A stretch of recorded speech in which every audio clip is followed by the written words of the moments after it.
UNSC में रुचिरा कंबोज ने किया ऐतिहासिक ऐलान। भारत के वीटो पर प्रेसिडेंट रूस दे सकता है सरप्राइज गिफ्ट। आखिरकार सीटों में विस्तार के लिए तैयार हुआ यूएनएससी। भारत ने रूस से रिकॉर्ड तेल खरीदकर युद्ध में की उसकी मदद। अब भारत को मिलेगा रिटर्न गिफ्ट। रूस से सस्ता तेल आने के बावजूद भारत में क्यों कम नहीं हो रहे दाम? सच्चाई जानकर हैरान रह जाएंगे आप। दोस्तों, आप सभी जानते हैं कि इस वक्त यूएनएससी का प्रेसिडेंट कोई और नहीं बल्कि भारत का जिगरी रूस बन गया है। ऐसे में अब यूएनएससी के अंदर नॉन परमानेंट सीट के विस्तार पर चर्चा तेज हो गई है, लेकिन भारत ने नया बखेड़ा खड़ा कर दिया है। भारत ने साफ कर दिया कि अगर विस्तार करना है तो नॉन परमानेंट के साथ साथ परमानेंट सीट में भी किया जाए। संयुक्त राष्ट्र में भारत की स्थायी प्रतिनिधि रुचिरा कंबोज ने यूएनएससी में अपना परमानेंट सीट के लिए भारत के दावे का बचाव करते हुए कहा कि नॉन परमानेंट सदस्यता का विस्तार करने से दोनों श्रेणी के सदस्यों के बीच मतभेद बढ़ जाएगा। यूएनएससी को संबोधित करते हुए कंबोज ने कहा, भारत स्थायी और अस्थायी दोनों श्रेणियों में संयुक्त राष्ट्र सुरक्षा परिषद की सदस्यता के विस्तार के पक्ष में है, लेकिन सिर्फ अस्थायी श्रेणी में विस्तार करने से समस्या का समाधान नहीं होगा। भारत ने जोर देकर कहा कि अब समय आ गया है कि भारत को परमानेंट सीट देकर वीटो पावर तुरंत दी जाए। इस वक्त यूएनएससी में भारत का कॉन्फिडेंस काफी हाई है। माना जा रहा है कि यूएनएससी में अपनी अध्यक्षता करते हुए रूस भारत को बड़ी खुशखबरी दे सकता है, जिसका इंतजार इस वक्त 140 करोड़ भारतीय कर रहे हैं। भारत की प्रतिनिधि रुचिरा कंबोज ने आगे कहा कि अगर विस्तार करना है तो दोनों श्रेणियों में विस्तार किया जाए, किसी भी तरह का भेदभाव ना किया जाए।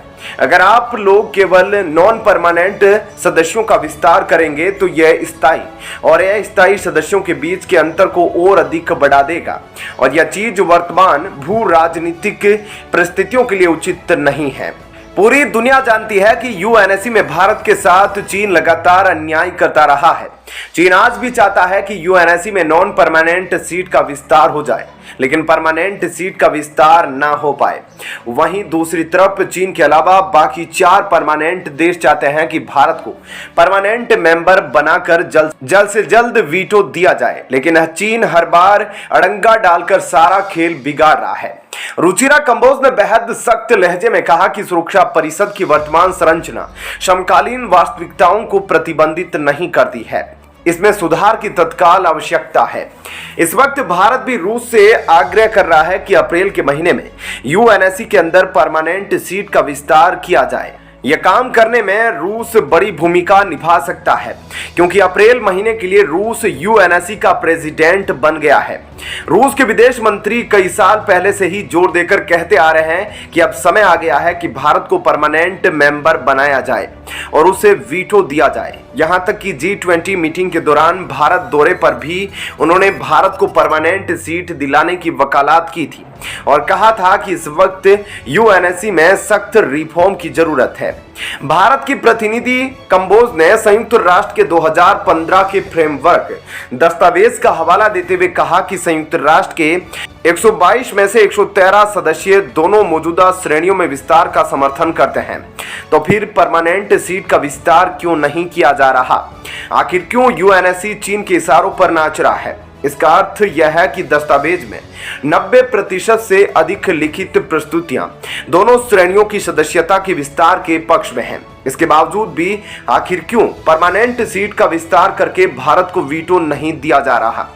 दुनिया के सभी देश लगभग भारत को वीटो देने के लिए राजी हो गए हैं, तो फिर चीन को इतना वैल्यू क्यों दिया जा रहा है? स्थायी सदस्यता का भी विस्तार जरूर किया जाना चाहिए और G4 देशों में भारत को सबसे पहले वीटो देकर इतिहास बदलने की जरूरत अब आ गई है। दोस्तों, आपको क्या लगता है, यूएनएससी का प्रेसिडेंट रहते हुए रूस भारत को परमानेंट सीट दिला पाएगा या नहीं? अपनी राय नीचे कमेंट करके जरूर लिखिएगा। वहीं दोस्तों, यूक्रेन युद्ध के दौरान भारत ने रूस के लिए जो किया वह शायद कोई दूसरा देश नहीं कर सकता। अब समय आ गया है कि रूस अपने दोस्त भारत को रिटर्न गिफ्ट देने की तैयारी करे।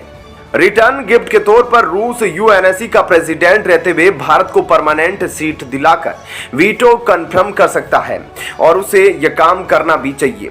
दोस्तों, आप सबके मन में यह सवाल उठता होगा कि आखिर भारत ने अपने दोस्त रूस से इतना सस्ता तेल खरीदा है तो फिर देश में पेट्रोल और डीजल के दाम कम क्यों नहीं हो रहे।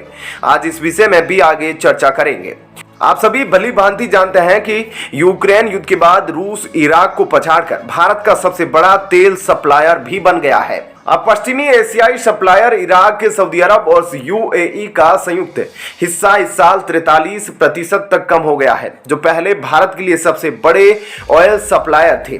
दरअसल रूस से भारत को तेल अंतर्राष्ट्रीय बाजार से 20% सस्ता मिलता है। गौर करने लायक बात यह भी है कि भारत के लिए रूसी सप्लाई G7 द्वारा पाबंदियों की घोषणा के बाद और तेज हुई है, जबकि चीन ने प्रतिबंधों के बाद तेल सप्लाई घटा दी है।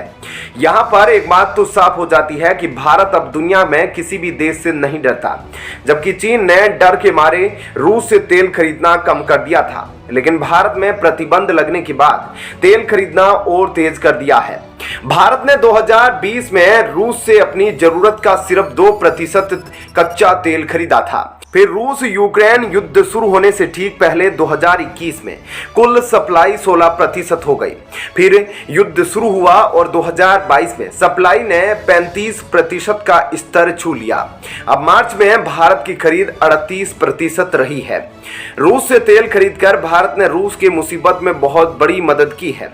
ऐसे में अब रूस को चाहिए कि वह अपने दोस्त भारत को रिटर्न गिफ्ट भेजे, लेकिन आजकल यह भी देखा गया है कि चीन और रूस काफी करीब आते जा रहे हैं।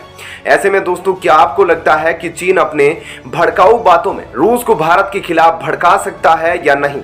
आप अपनी राय हमें नीचे कमेंट करके जरूर बताएं। रूस से तेल सप्लाई बढ़ाने पर विदेश मंत्री एस जयशंकर कह चुके हैं कि भारत और रूस के बीच संबंध न केवल तेल आपूर्ति बल्कि अन्य क्षेत्रों में भी तेजी से मजबूत हो रहे हैं। उन्होंने रूस यूक्रेन युद्ध के बाद पश्चिमी देशों के बदले हुए नजरिए पर कहा कि यूरोपीय देश अब भी अपनी जरूरत का 40% क्रूड गैस रूस से ही आयात करते हैं, इसलिए जो बात वे दूसरों को कह रहे हैं पहले खुद पर लागू करें।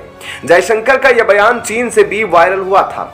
आजकल चीन भी रूस के नक्शे कदम पर चलते हुए भारत की तारीफ करते जा रहा है, जिसके बाद यह कयास लगाए जा रहे हैं कि यूएनएससी में प्रेसिडेंट रूस चीन के साथ मिलकर भारत को खुशखबरी दे सकता है। हालांकि आगे क्या होगा यह तो समय बताएगा और हम आपको अगली अपडेट देंगे। जानकार बताते हैं कि रूस से 20% सस्ता तेल खरीदने से भारतीय कंपनियों को फायदा हुआ है। मई 2022 से अब तक भारतीय कंपनियों के 29,000 करोड़ रुपए बच चुके हैं, लेकिन कंपनियों ने यह फायदा कंज्यूमर तक नहीं पहुंचने दिया। दूसरी ओर जैसे दुनिया भर में पेट्रोल की कीमतें बढ़ी, भारत में नहीं बढ़ी। इससे महंगाई काबू में लाने में मदद मिली। भारत ने भी तेल कंपनियों को दाम कम करने के लिए नहीं कहा। मुकेश अंबानी के जामनगर रिलायंस जैसे रिफाइनर्स ने भी रूसी तेल की खरीद बढ़ाकर पिछले नुकसान की भरपाई की है। तब आपको समझ में आ गया होगा कि रूस से सस्ता तेल खरीदने के बावजूद भी पेट्रोल डीजल के दाम कम क्यों नहीं हो रहे हैं। ऐसे में क्या कहना है आपका इस खबर पर जरूर बताइएगा। धन्यवाद। जय हिंद।